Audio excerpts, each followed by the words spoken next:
Hello everyone, it's Christine here and I am back for Library Friday, which is a chance to share generally secondhand books that I have purchased for my sewing and other creative inspiration. And this particular edition is dedicated to the lovely Sue Brown, who commented on my recent video where I shared my sewing layer op shop finds and said she'd love to see a flip through of these books. So this one's for you, Sue, but it's also a chance for me to have a flip through as well, because I really haven't had a good chance to look at the books and ponder how I might use them. So most of my craft and sewing books are second hand. I generally prefer to buy that way, one, to divert things from landfill, but also you get things for a good price. And if you buy second hand, it just exposes you to things that you probably otherwise wouldn't seek out and search out, but can be really wonderful finds. I think the only book I bought recently that's a new book is the Fleur Woods Amazing Stitchery book. So we'll start off, I think, with the medieval designs and then move on to the Quilting in No Time by Emma Hardy. This one was $5, which is pretty good, I reckon. And then this one was $12. It's a lot thicker than the other one, so I think there's definitely value for money in both. And when I looked them up online, they sell for a lot more, both new and secondhand as well. So let's start off with Creative Medieval Designs for Appliqué. It's by Eileen Campbell. And if you are trying to hunt it down, the ISBN is 9781877080104. Sorry, 104. And so on the back it describes it as a splendid heraldic alphabet inspired by illuminated medieval manuscripts, provides wonderful designs for applique on quilts, cushions and pictures. Oh, and its original price was $16.95 and Canadian $18.95. So I don't know if that was even a US price or an Australian price. So there's a quilt made with some of the letters. Beautiful little bunnies as well. And then what I liked about it was that, yeah, it's got all different designs sort of intertwined in the letters. Recently with our Roxy project we did monograms, so that kind of got me interested in this space. So this is 2003, so yeah, I'm not sure if it is still fully in print or if it is just a second-hand book.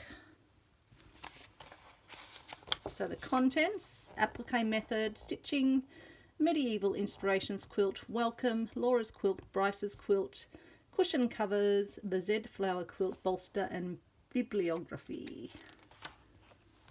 So it talks about applique method, which I guess is the applique used for this particular style.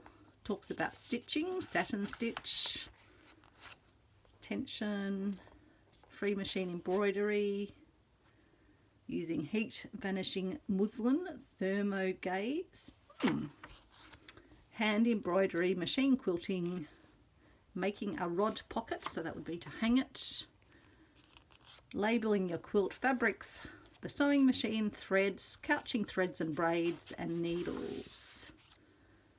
And then it gets on to one of the projects, so a medieval inspirations quilt, and how absolutely gorgeous. I might need to just sort of hold this up so we don't get the light shining off it, but I might bring that up so you can have a bit of a good look anyway at how beautiful this quilt is. Absolutely lovely. There's my letter C down there with a castle. I do like that one. Oh, I love the owl too. Who do I have that has an O in their life? Another beautiful little castle down there too. Just love it. Love, love, love. Is that, or is that the C? I think that must be a G. Absolutely beautiful.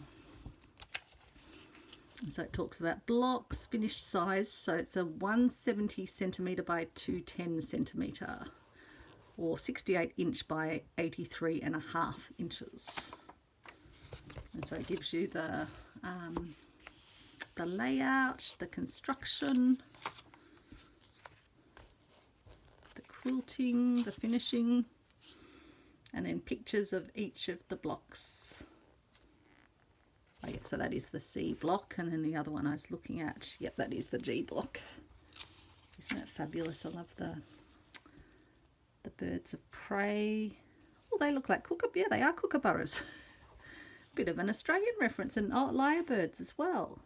Interesting. There you go. And then it goes through designs for each of the blocks, and they're a really lovely size. Let me just have a... And I guess you can always like photocopy, if you're just using it for yourself, you can photocopy and shrink it down or expand it out. So these are just a bit under 13 centimetres square, just under. So a tiny bit too big for a stitchery swap square, but you could always just shrink it down a tad, and wouldn't that make a lovely stitchery swap? Don't know what order it's in, but that's okay. We'll go U and Z. V with beautiful little dragonflies. Oh, I like that fish too. That's an F for fish. T for, I guess, two dragons or two creatures of some sort. Maybe they're not dragons. Oh, these decorative beasts come from a Gothic border illustration. The tails waved right round the border, forming their own design. So yeah, each of the pages gives a reference to how it's been created, or what the sort of inspiration is, I guess. Sorry, I'm just having to turn. I thought I'd unplugged my charger in, but I hadn't turned it on, and the phone was just telling me it was low on battery. Then we've got an adapted block. So it's been reversed, then part of the design element is added to each side. So just taking components and adding them in a reverse fashion. So that's an interesting idea too. Got the cute little rabbits, a lyrebird, dragon is derived from the Très riche Heures de Duc de Berry, illuminated by the Limburg brothers. Do love that dragon. Then they're from a lectern Bible from the mid 1400s. How fabulous. I'm going to enjoy reading about all these different ones. And then we've got an X block. Kookaburras, I was right, they are kookaburras. The best known Australian birds, one of the best known Australian birds. Its uncanny laugh would surely have put it with some of the strange medieval creatures. So it's nice how it's interspersed, the medieval and the current. And then hunting scenes were a popular subject, and it comes from an illuminated manuscript. The griffin. Well, it looks like there's a finger mark here. Someone must have been pointing there. It wasn't me. Haven't yet been through this book. And then the N block is reproduced almost exactly, except the centre, only the centre flower added, enlarged as one continuous row. This would make a beautiful border. So using some of the design elements to make other ones. Gorgeous. Oh, and then Australian superb blue wrens are well known and easily identified. So that's nice too. I'm thinking of you, Valita. You love your Australian wildlife and flowers as well. And then this one's from a bird from an early 15th century French manuscript. So that's lovely. And then we've got a beautiful A. Was probably an altar front about 1470 to 1500. Wow. Then the hounds and hare. Do like that as well. And this is another adapted block, so just with a design on it. Then we've got that N which we saw without the N element, just with the design elements.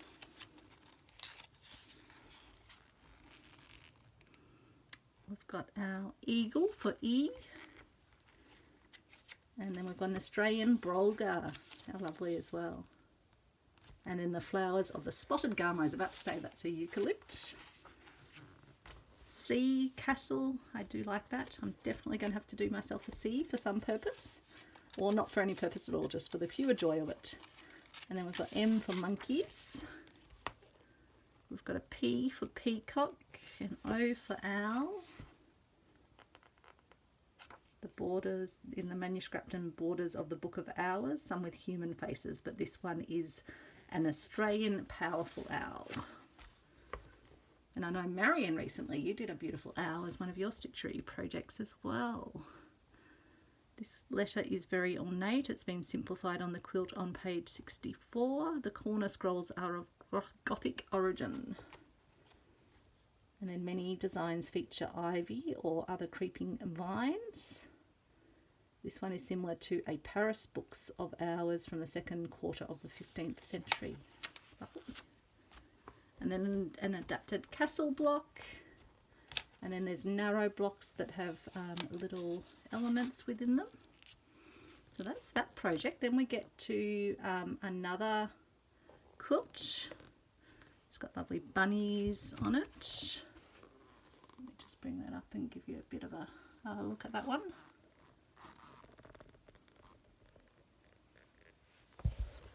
Talks about what you'll need. It's got lyrebirds on it. I'm trying to see where the lyrebirds are.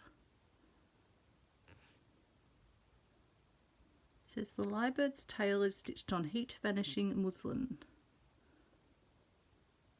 I can't actually see the lyrebird in the design. Hopefully someone can see the lyrebird. I just can't see it. Where is it hiding? Unless it's on another. Oh, that's why I couldn't see it, because it's actually not in that quilt. It's in this particular project. A welcome, isn't that lovely? So this is how you make that one. And it's got a frame and everything. And then we get on to Laura's quilt. Well, that makes a lot more sense now. I was thinking, where is the lyrebird? Beautiful little bunnies. Oh, and then this is a label, a waiting inscription. So yeah, so important that we write on our work. I just don't do it, but I need to, because our work is art. I think it's the lovely Sue Brown who was also having that very same discussion with me in the comments, that often sewing was seen as sort of women's work and devalued, but it is absolutely the artistic work. It shouldn't be anything other than considered art. Look at that beautiful quilt with a castle on it. You'd be pretty happy if you're a kid and you got one of those for your bed. You'd be pretty happy as an adult as well. It's just gorgeous, gorgeous work. Look at the detail on the appliqué unicorn. Isn't that incredible? Oh, look at that. The quilted griffin design. That is fabulous.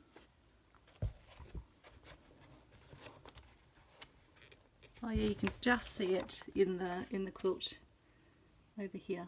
Not sure if you can see it on the, yeah, there you go. Very, very clever. Becca from Willow Hill Designs, you're an amazing quilt maker.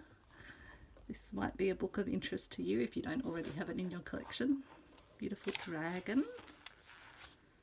And then cushion covers. So that's another way that you can use the designs. So there's the fish and there's my castle cushion. Isn't it delightful? Even the flowers are just lovely, the stitching on them. All the sort of gold work stitching.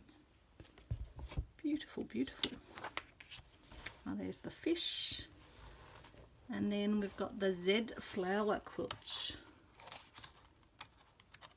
So the design is taken from block 2, Z block of the Medieval Inspirations quilt. And so it's just, yeah, creating the detail of the quilting in the borders. Again, it's that lovely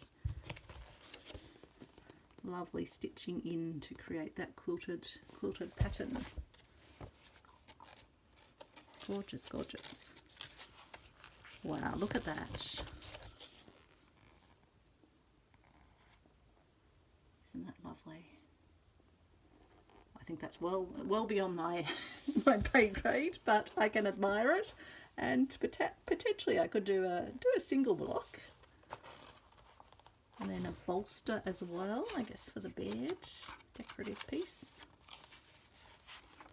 Oh, it looks lovely there. Beautiful.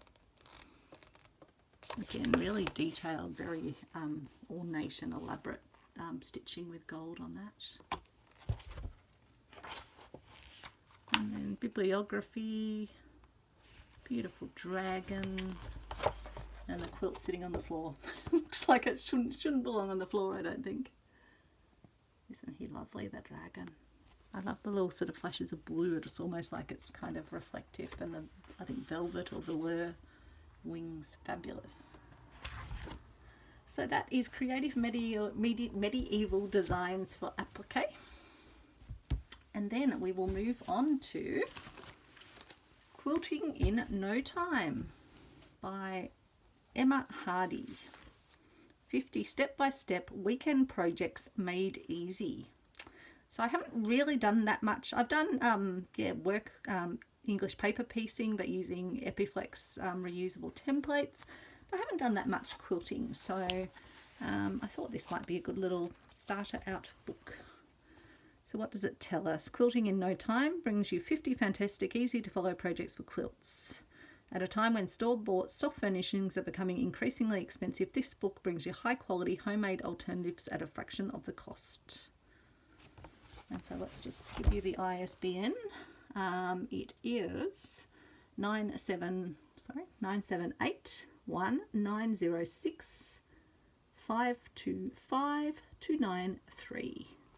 And it's published by Seco Books, London, New York, secobooks.com. Let's see when it was printed. Printed in 2009. So again, I don't know if it's still in print, but I definitely found them online, but they were possibly second hand or sort of old stock. So it's got contents sorted by relaxation spaces, kitchen and dining rooms, bedrooms, work and play spaces, laundry and bathrooms, outside spaces. And then it's got techniques, templates, suppliers, index, acknowledgements. So it's quite comprehensive. And as I said, it's quite a thick book. It is 176 pages. So that's a big one. So it's got an introduction talking about patchwork and quilting. And then it goes into the first chapter. Lovely pictures. Makes a nice book to look at. And we start off with the relaxation spaces. So a sofa throw. So that looks nice and simple. Squares. And then a log cabin cushion as well. That looks pretty doable, I think. I don't have a sewing machine though, so it would be all hand stitching. But for small projects, I think that's a-okay. And then a 3-panel patch cushion. Again, doesn't look too tricky. All fits on a page, which is nice. You're not having to flip through pages upon pages. And then a bolster. So that's just using fabric, whereas the one in the other book was all stitched and designed. And then a curtain. Okay, that's getting a bit bigger scale, but still potentially doable. And then a poof that sits on the floor that you can sit on or rest your feet on. Could be good for some of. I've got lots of fabrics from the reverse art truck. Lots of felts and woven fabrics. So that could be a nice idea. And then a rug. A draft excluder with a cute little cat. And then we get on to kitchens and dining rooms. So we've got a triangle patchwork tablecloth, almost looks like bunting. It's very, very cute. A napkin. I'm thinking even with that tablecloth, if you had another tablecloth but maybe it had some staining or something, you could just do some like single bunting around the outside as well. Could be really lovely. That's a thought as well, almost appliquing it on instead. And then a napkin. Wow, a patchwork napkin. I wonder. Interesting. And napkin rings. It's a nice idea. Fabric napkin rings. Wondering if I could even adapt that to the Christmas table, because I've got some beautiful Christmas fabrics. I could make my own Christmas napkin rings. Might have to consider that one. placemat. Oh, that's lovely. I think I've got some of these shapes as well, so shouldn't be too hard for me to actually make. I think I've got those, the coffin ones, but I think they work in a similar sort of way to this one. And then a table runner. It's nice shapes as well. Coasters. I know the lovely Tess from our little stitch along community. She's been making beautiful coasters. She's shared some pictures in our little stitch along Facebook community. Tea cozy. If only I was able to sit with a pot of tea. I tend to just make my tea in the mug. I think I've got some lovely vintage tea cozies actually that I should get out and use. Isn't that cute with the pom-poms? Oh, an apron. I love collecting vintage aprons, and this one has a really beautiful vintage look to it. Oh, look at the rickrack. I think that does add that very vintage feel. And then a kitchen curtain. It's very sweet as well. Looks like Kath Kidston style fabrics. And a trivet for resting your pot on. A dining chair cushion. Okay, so that one goes over a page. We're getting a bit more complicated. And then into bedrooms.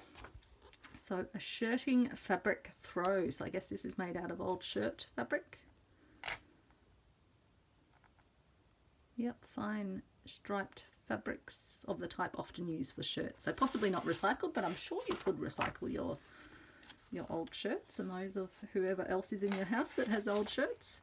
Quilt, nice big format, so I guess that keeps it easy. Cute having the little buttons or little indents in. Well, it's actually a felt flower, not a button. I guess that's better, it keeps it a bit softer. And then a baby cot quilt. And a duvet cover. We call them doona covers here, usually. I guess that's the non-fancy term.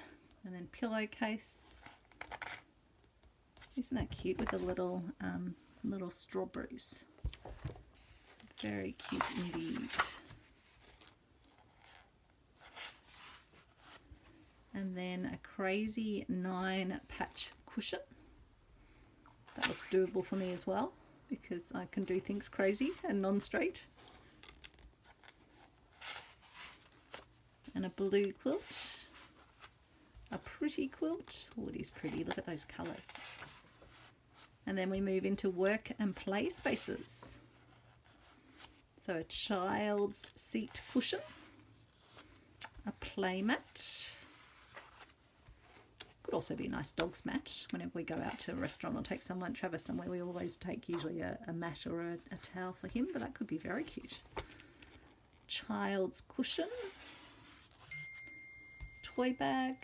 Sorry, my phone is pinging.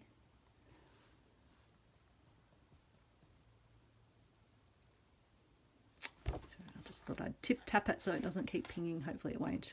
Toy bag. Could also be a craft or project bag.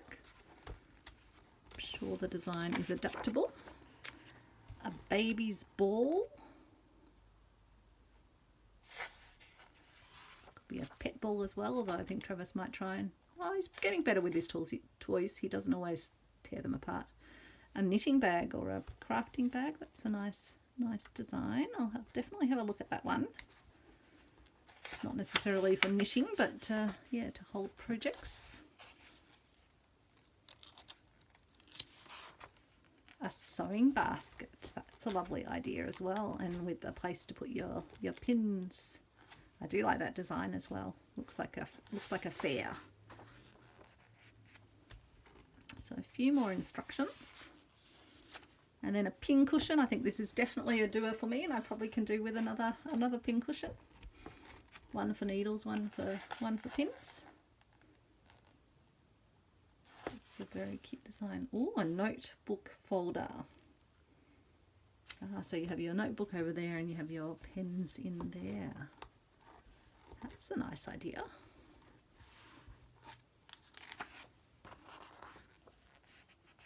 Oh, isn't that cute? Great little idea, even for those of you that are journal makers as well, for how you can make your little cover. I could use my little hexies on it as well. A gardening apron. Oh, maybe I do need one of these as well. Tess, this would be right up your alley, being gardener extraordinaire as well. A peg bag. Probably should have one of these that I take inside and outside, because I always worry about finding a spider in the little peg basket that stays out on the line. Love the retro fabric on that one. And a laundry bag for storing clothes awaiting washing. Oh my goodness, my piles get a bit bigger than that bag. But I like that little feature, the little flower. Ah, shows us how to make it. Isn't that a good idea? A lavender pillow with Suffolk puffs on it. Lots of lavender growing around the place. When I walk around the block, there's just, yeah, lots of it growing. Coat hangers, those beautiful, which used to be the vintage ones, but you can make your own padded coat hangers. They're very sweet. Hot water bottle cover.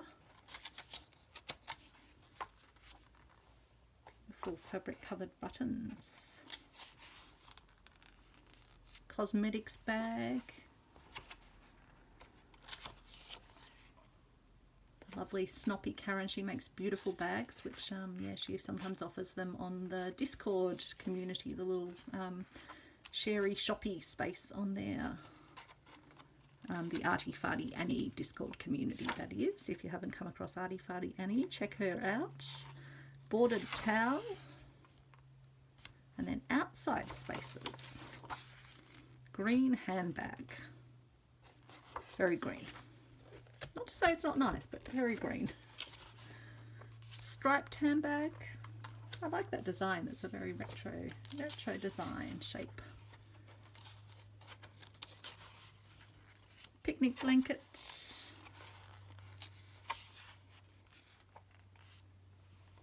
Very sweet.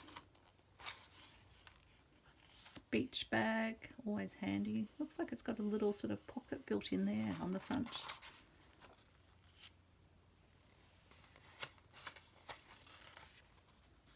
And then bunting, lovely, for a birthday, a celebration, or just to decorate your kitchen. And a purse, using different stitches. Great idea. Looks like it's made with a nice robust fabric. And then it talks about techniques. Looks all very approachable, which is nice. Ah, and then you get templates and shapes that you could, yeah, either trace or copy and cut out. Very handy indeed. And then suppliers, UK, so it must be a UK book. And then US, I was thinking that when I saw duvet, because I'm sure an Australian would call it a doona cover. And then an index to all the projects, acknowledgements. And Emma Hardy is a stylist and designer who's worked for various lifestyle and interiors magazines. Yep, and she lives in South London when this was printed. So there you go, that is Quilting in No Time. And earlier on we looked at medieval designs for applique. So I hope you enjoyed that little flip through. Hopefully it's given you some inspiration, and it will help you decide if these are some books you want to look out for yourself secondhand as well. And I'm pretty certain you'll probably see some of these feature in some upcoming stitching. I just have so many projects on the go at the moment. It will probably be in the new year. Thanks everyone for watching. I hope you're having a lovely day. I hope you're getting some stitching or creating in, and I will speak to you soon. Bye everyone.